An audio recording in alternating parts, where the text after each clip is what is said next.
This video is going out to anybody who is about to embark on the New Year, New Me, New Year's resolution. If that is you, if there's any part of you that has decided come January 1st, you are about to change something, fix something, stop doing something, or start doing something. If that is you, this video is for you. So I just hope you take a minute to listen to it. I'm going to offer up a challenge to you as you are doing this New Year, New Me resolution, that this time, no matter what belief you have up until this point, this time you invite Jesus into it. And I'm going to go down a list, you guys, of, don't shut me off if you have heard this. I'm really hoping that I can explain God and explain the goodness of God and explain the power of God. I hope that over the next 30 days, beginning on January 1st, that we can go on a journey together, and you guys can click like, or you can click follow, or you can follow along, because this is how it's going to go. Every day, starting on Christmas, I'm going to get on. I'm going to read one Bible verse. And the first week, I'm just going to buffer us so we can get to know the goodness of God. I think there are so many people that were lost and confused and don't really know the heart of God. Some people think he's a bully. Some think there is no God. Some think, why would there be such bad things happening in the world if there is a God? And so as you embark on this new upcoming year where you are trying to be the best version of yourself, I want to challenge you to invite a good God into that next 21 days. I'm going to talk about his goodness, and then I'm going to break down specifics every single day of what the goodness of God does in fear, and what he does in stress, and what he does in our weaknesses, and what he does in our anxiety, and what all of the ways that when we invite God into our lives, that he shows up in a big and mighty way, in a big and mighty good way. And so we all have things. If you're still listening to this, think about what it is that you are wanting to New Year, New Me in this New Year's resolution. What are you trying to change? Are you trying to diet? Are you trying to eat better? Are you trying to exercise more? Are you trying to love more? Are you trying to work less? Are you trying to be present more? Are you trying to break some addictions? Are you trying to start some habits or break some habits?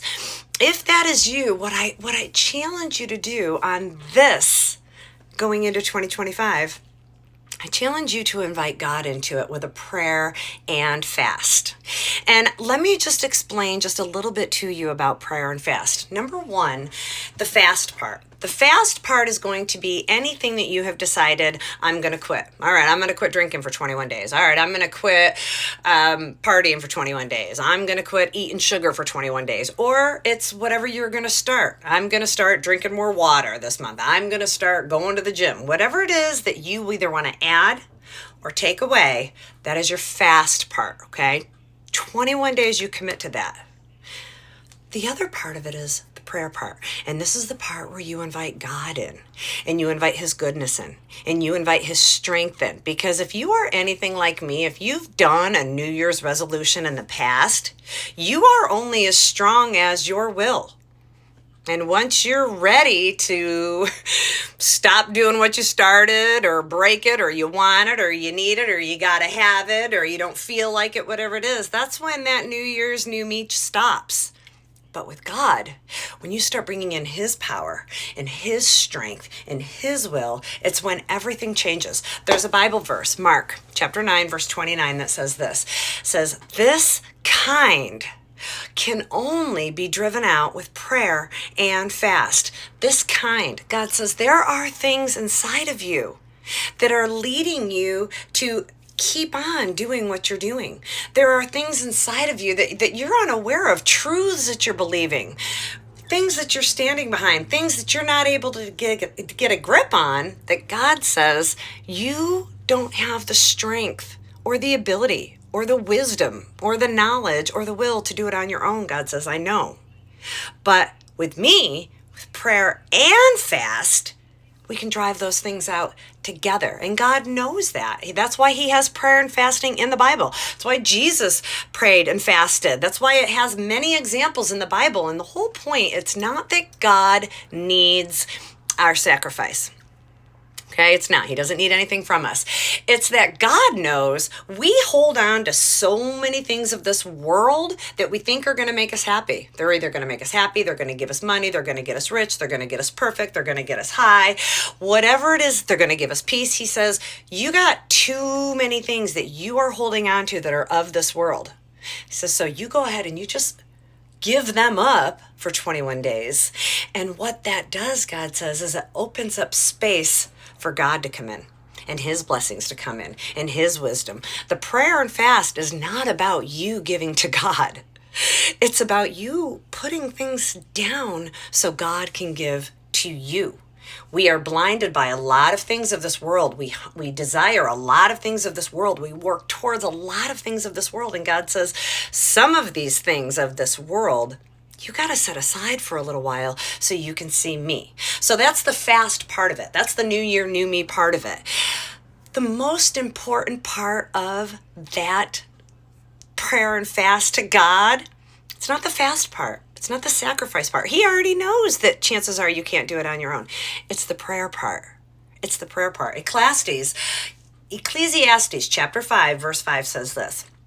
It says, better that you should not make a vow, not make a promise, not make a commitment. Better that you should not even do it than to do it and not keep it.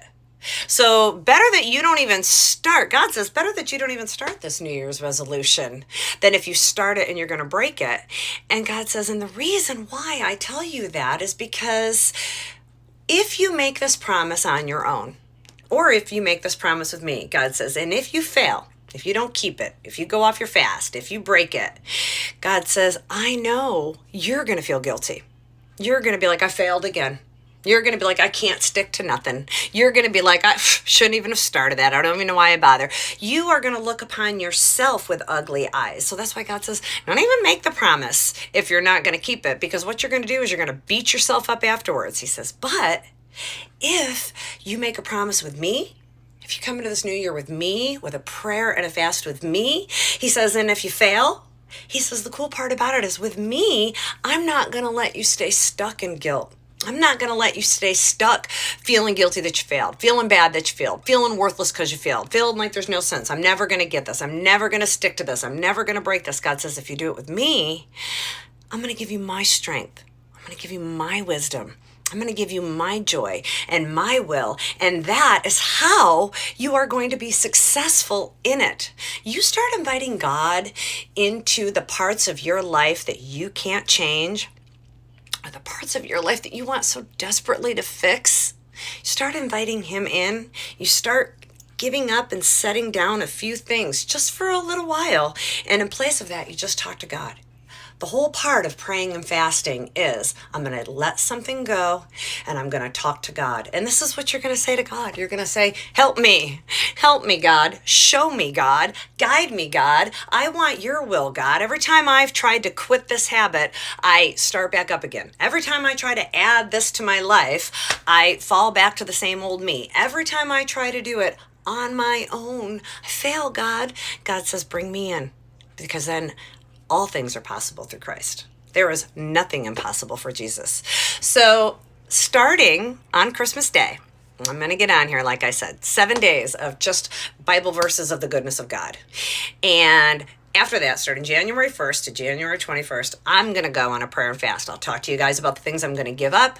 I'll talk to you guys every single day. We're going to tackle a new topic. 5 minutes long. We're going to talk about fear and what God says about it. We're going to talk about strength and what God says about it, and discernment and wisdom and joy and peace. And literally, this can be the best new year, new me you've ever had before. But you got to do something different this year. And this year, my invitation to you is to do new year, new you, plus God. Start it off laying a little bit of yourself down so you can open up your hands for blessings from above. And I'm going to get deeper into it every single day. And I hope that you join me. So if you liked this, and if you're excited about this, or you're thinking about this, watch me starting Christmas. And let's roll into this new year together. Be blessed. See you soon.